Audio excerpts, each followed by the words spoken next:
Je voudrais vous partager ce commentaire qui questionne. C'est de la part de Bakary. Il dit « Bonjour Guy, je tiens à vous remercier pour vos vidéos que je suis avec beaucoup d'intérêt.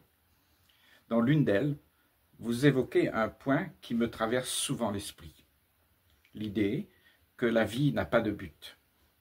Intellectuellement, cela résonne, mais dans la pratique, j'ai l'impression que ce ne sont pas tant nous qui poursuivons des buts, mais que la vie elle-même qui semble nous en imposer.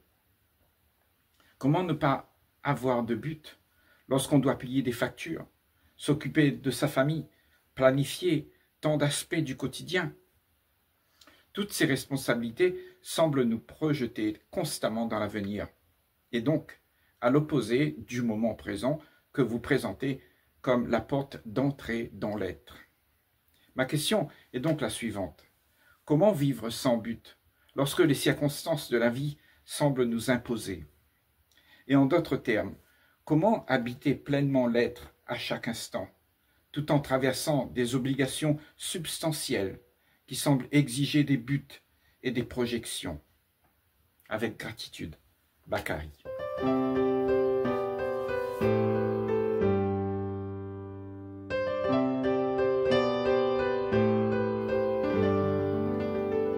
La vie n'a pas de commencement et n'a pas de fin.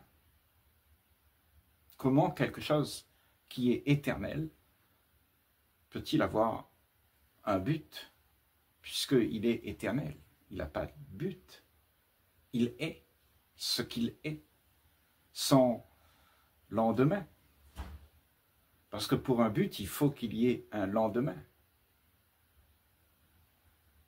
Donc, c'est la vie que nous avons, que nous nous sommes donnés à nous-mêmes,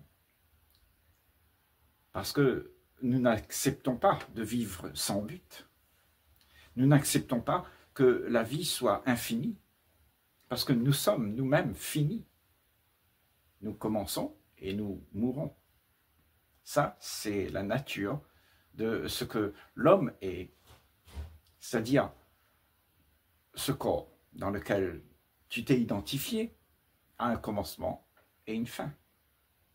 Mais cela n'est pas toi. Et si tu t'identifies à ça, alors tu auras un but. Le but, c'est d'éviter que ça prenne fin. La peur que ça prenne fin. La peur de ne plus exister. Donc nous, les hommes, on a inventé une vie et on a donné un sens à cette vie. Et notre but, c'est de traverser l'existence sans souffrir de ce que la fin propose.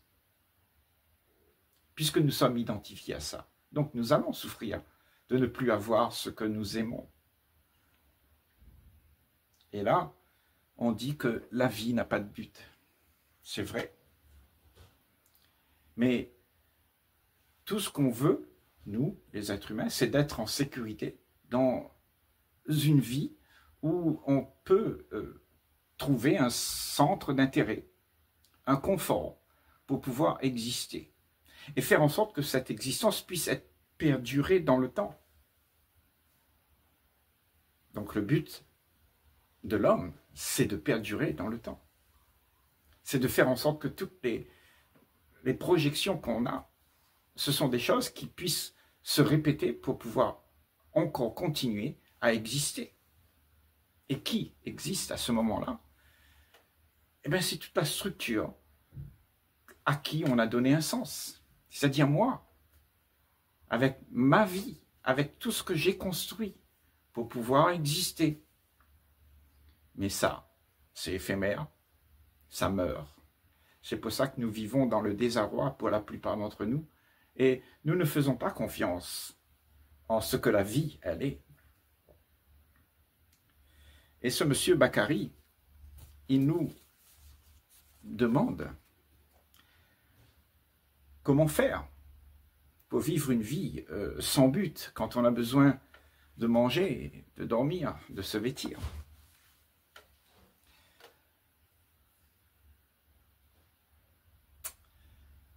c'est vrai que nous sommes dans le désarroi. Nous avons quelque chose qui doit être fait.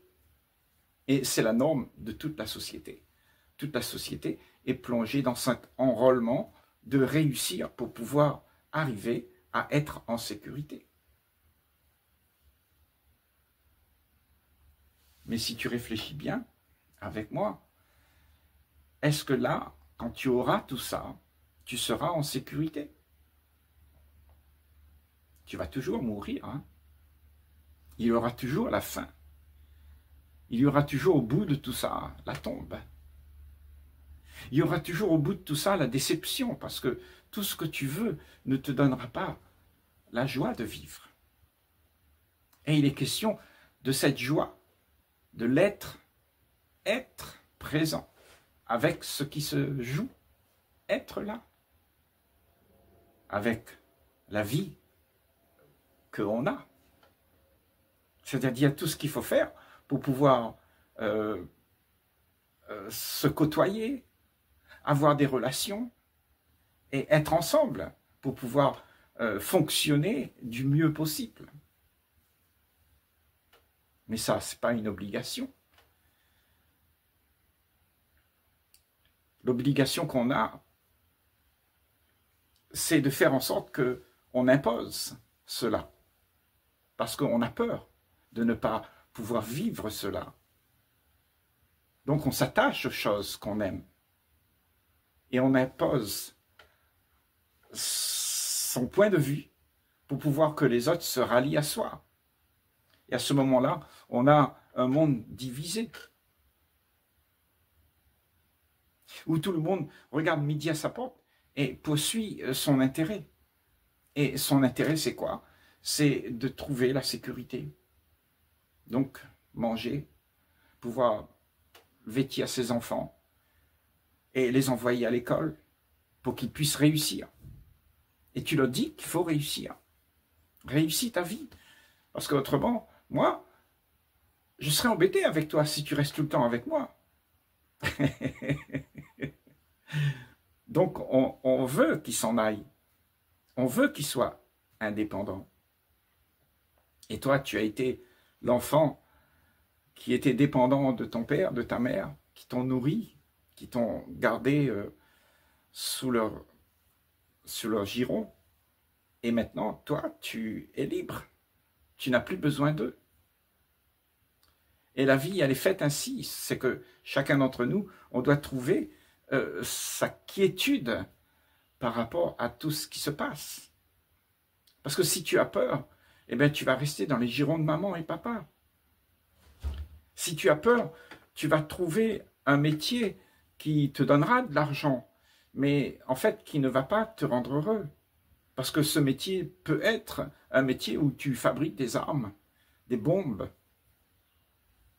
Parce que nous vivons dans un monde de tout un système qui fait en sorte que tout va à la désharmonie. Il n'y a pas d'unité dans tout ce qui est fait.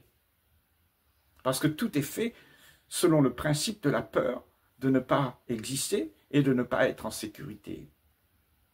Donc on fait n'importe quoi. C'est instinctif, c'est quelque chose qui se passe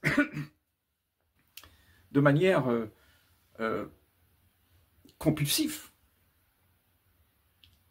On ne fait pas ça dans la conscience, avec amour. On le fait comme une machine qui répète tout le temps les mêmes choses parce que ce que tu as appris du passé, c'est ce qui doit être fait tout le temps. On te dit, il faut réussir, réussir, réussir, réussir. Et tu fais tout pour pouvoir arriver quelque part. Tu te donnes un but. Mais ce but nous mène tous à la décadence. Parce que tu peux regarder le monde aujourd'hui. Comment est fait le monde? Le but, c'est de réussir. Le but, c'est de pouvoir avoir les choses pour être en sécurité. Et on est 8 milliards à vouloir faire ça. Et tout le monde a peur de ne pas avoir de quoi manger, de quoi dormir, de quoi se vêtir, de quoi procréer. On a peur. Donc tout est fait, non pas par amour, mais par peur que demain, c'est fini. Donc, cette finitude que tu crains tant, ce lendemain que tu regardes avec les yeux de ta projection, c'est quelque chose qui t'enfonce. Parce que tu auras tendance à réagir avec les éléments que tu as appris. Et ça, ce sera la répétition de tous les réconforts qu'on cherche à avoir pour pouvoir faire une existence qui soit en dehors de la souffrance de ce qui se passe. La souffrance, c'est que tout bouge. Il n'y a rien de stable. Aujourd'hui, tu as, demain, tu n'as pas. Ainsi est la vie. Parce que tout ce que tu vas construire en dehors de l'amour, c'est quelque chose qui va se détériorer. Parce que ce n'est pas réel. C'est quelque chose qui a été fait avec ce que l'homme propose. Mais quand tu es en dehors de ce que l'homme propose, ça veut dire que tu es en paix, que tu regardes la vie comme elle est. Tu accueilles tout ce qui arrive. Tu perds ton emploi, tu accueilles. Tu as de l'argent, tu accueilles. Mais tout ça change. Un jour tu as, demain tu n'as pas. Et tout le temps change. Et toi, tu cherches la sécurité. Mais cette sécurité est une illusion. Et tant que tu veux cette sécurité, il y aura la peur du lendemain. Alors que la vie, si tu fais confiance en la vie, c'est-à-dire que si tu fais confiance en ce que tu es, en ce que tu as la capacité d'être, ce être que tu es, c'est une intelligence. Et tout est fait selon l'amour. C'est-à-dire, l'action que tu vas prendre ne sera pas une action frénétique dans la peur. Alors, à ce moment-là, il est possible de passer à travers tous les obstacles de la vie et d'en ressortir épuré. Et ce que tu vas faire alors, à ce moment-là, ce sera avec amour. Et cette action, ce que tu vas faire pour pouvoir faire en sorte que la vie puisse exister, là, maintenant, tout de suite, tu ne vas jamais le regretter. Mais si tu construis des bombes pour pouvoir te suffire à toi-même, dans une usine du coin qui t'a invité à venir travailler parce que là, on a un bon salaire, si tu fais ça, alors tu seras dans le désarroi, dans le regret, quand tu verras ton ami sombrer sous les bombes. Parce que la fin de tout, la peur, ce sont les bombes qui tombent sur les pays, les gens. Ça crée beaucoup de souffrance. Et celui qui vit avec la peur du lendemain, il crée le monde de demain. Et le monde de demain, c'est la peur de ne pas exister. Et cette peur de ne pas exister fait qu'on perpétue tout le temps le même mouvement qui nous mène à la catastrophe. Donc, comment faire pour accepter ce qu'il y a et ne pas être tracassé? Parce que c'est le tracas qui fait que tu vas faire ça, que tu vas trouver le moyen pour pouvoir subvenir à tes besoins. Et ce tracas n'est pas un esprit en paix. Et là, on dit reste en paix. Accepte ce qui arrive. Et vis-le totalement, sans crainte.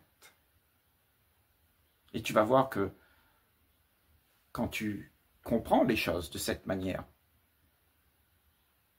eh bien, il y a un engouement. Tu trouveras un moyen. La vie va te le donner. Parce que la vie a tous ses moyens. Mais nous, en nous inquiétant, on trouve difficile de vivre déjà ce qu'il y a à vivre. Et ce qu'il y a à vivre, c'est être. C'est pas ce que tu devrais être. Ça, c'est pas à vivre. Mais c'est ce que tu es. Et ce que tu es là, c'est une intelligence. Et elle fait tout dans l'amour. Peut-être si on cesse de donner de l'eau au moulin de la société qui fait en sorte que tout se produit toujours de la même manière. Et ça dure depuis très longtemps. Parce que nous, les êtres humains, nous avons peur de ce que demain sera. Donc nous répétons le passé. Nous répétons ce qui est réconfortant. Donc tu veux toujours garder tes privilèges. Tu ne fais pas confiance en la vie. Pourtant, tu regardes partout sur la planète, tous les animaux, les plantes, les insectes, ils vivent. Les lions, ils ne font pas un supermarché de gazelles pour pouvoir se nourrir demain. Tout se passe dans l'instant où se joue la vie. Mais la peur fait qu'on garde ce qu'on a appris. On garde le passé réconfortant et on ne veut pas que ça cesse. On veut que ça perdure. Le privilège que j'ai eu, je veux que ça perdure. Mais c'est voué à prendre fin. Il n'y a rien qui dure. Rien. Et tant qu'on n'accepte pas cette évidence, alors tu ne vas pas faire confiance en la vie. Tu vas faire confiance en tes propres pensées. Tu vas faire confiance aux références que tu as eues. Et tout va se perpétuer de la même manière. Il n'y aura rien d'innovant. C'est toi qui crées la joie de vivre avec ce que tu as compris. C'est toi qui crées une autre façon de voir les choses, avec l'intelligence que tu as quand tu aimes. Mais la crainte, la peur, fait que tout continue de la même manière. C'est pour ça qu'il n'y a pas de solution avec la crainte, avec la peur. Tu trouves toujours un problème, un désarroi, une insatisfaction. Tu es empêtré dans un enrôlement qui ne cesse jamais de te broyer. Tu uses ton esprit là-dedans, sans jamais comprendre ce que tu es pour de vrai, sans jamais comprendre l'essence même de ce que tu es. Cette essence, c'est l'intelligence, c'est de l'amour, c'est de la paix. Seul quand tu laisses cela être, tu peux avoir la liberté de tous tes tracas, de toutes tes peurs. Parce que c'est quelque chose qui n'a pas besoin de la sécurité de ce monde. Parce que ce qu'il est, cette essence de toi, n'a pas de commencement et n'a pas de fin. Et cette essence, c'est l'esprit qui est là, libéré de toute la tracasserie. Parce que si tu t'identifies à la tracasserie, tu vas être enrôlé dedans. Et tu ne vas pas pouvoir exprimer cette essence que tu es. Donc déjà, dès le départ, il faut que tu saches te libérer de toutes tes tracasseries.